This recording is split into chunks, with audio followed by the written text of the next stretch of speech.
The silver lightning that struck the shattered spire of the Newark Cathedral wasn't a storm. It was an eviction. Al Simmons was no longer the king of hell or the soldier of the night. In the white-hot pressure of the solar forge, the angels had distilled him into something far more dangerous than a weapon. They had turned him into a virus, specifically the agape strain, a biological sentient form of absolute conscience. Go, the forge angels had commanded, infect the host. Let the rot feel the weight of what it has done. Al didn't land as a man. He landed as a mist, a shimmering silver vapor that drifted through the cracks of the city's concrete skin.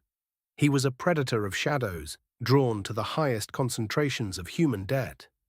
He found his first vessel in a luxury penthouse, Warden Ulbury, a man whose soul was so layered in graft and cruelty that he had forgotten the sound of his own heart.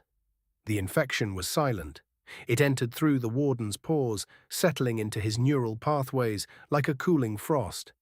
In the mirror, the warden saw his own brown eye swirl into a vortex of iridescent silver.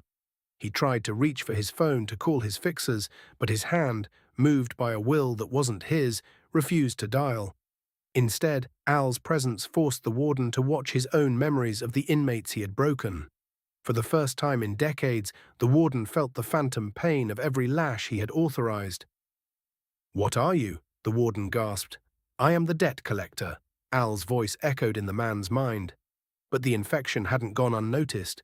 The violator, the grotesque clown thing of hell, scented the purity. He cornered the warden in his bathroom, his painted face stretching across the vanity mirror. "Your property, Al," the clown shrieked.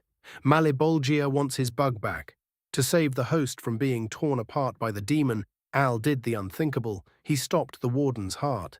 Clinical death severed the tether. The violator, unable to anchor himself to a dead mind, snapped back into the void. Moments later, Al pulsed a spark of grace into the man's chest. "Beat," he commanded, "and confess."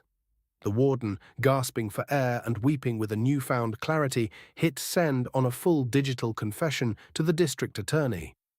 Al moved on. He arced across the skyline, a bolt of silver lightning, heading for the Bronx. He needed a stronger host, not a sinner to break, but a healer to amplify. He found Dr. Sarah Hallow. Sarah was a trauma surgeon who lived in the grey space between life and death. When Al entered her, he didn't override her. He synchronized. Together, they became a fortress. When the violator returned, towering over the ICU in his true monstrous form, Sarah didn't flinch. She grabbed the hospital's defibrillator paddles, and Al charged them with the power of 1,000 suns. "Clear," she roared. The supernova of conscience blasted the demon through the hospital walls. The violator didn't just burn, he began to feel.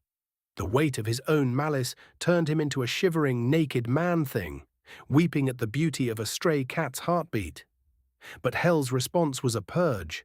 Malebolgia exhaled a swarm of black locusts to repoison the city's souls, while the angels descended to recall their virus. They wanted Al back in the forge. Al looked at the people of the city, the cops, the criminals, the doctors, all caught in the crossfire of a war they didn't start. He realized that if he remained a single virus, he would always be a target. He made a choice. He didn't return to the angels. He didn't stay in Sarah. Al Simmons shattered his own essence. He broke his soul into 8 billion microscopic shards and released them into the air. He became the rain. He became the atmosphere. As the silver rain fell over Times Square, the black locusts turned to white moths. The demons turned to ash. The White Plague became a global event. It wasn't a magic spell that made people perfect. It was an antibody of the soul. A year later, the world looked much the same, dirty, loud, and chaotic. But in a small corner of New York, a teenager returned a lost roll of cash to a stranger. A riot cop lowered his shield and saw a human face. Sarah Hallow walked through the crowd, feeling the faint metallic hum of Al's presence in the wind. She looked at her reflection in a store window and saw a tall, translucent figure in a shimmering cape walking beside her. "Just keep breathing, Sarah," the wind whispered. "We've got a long way to go."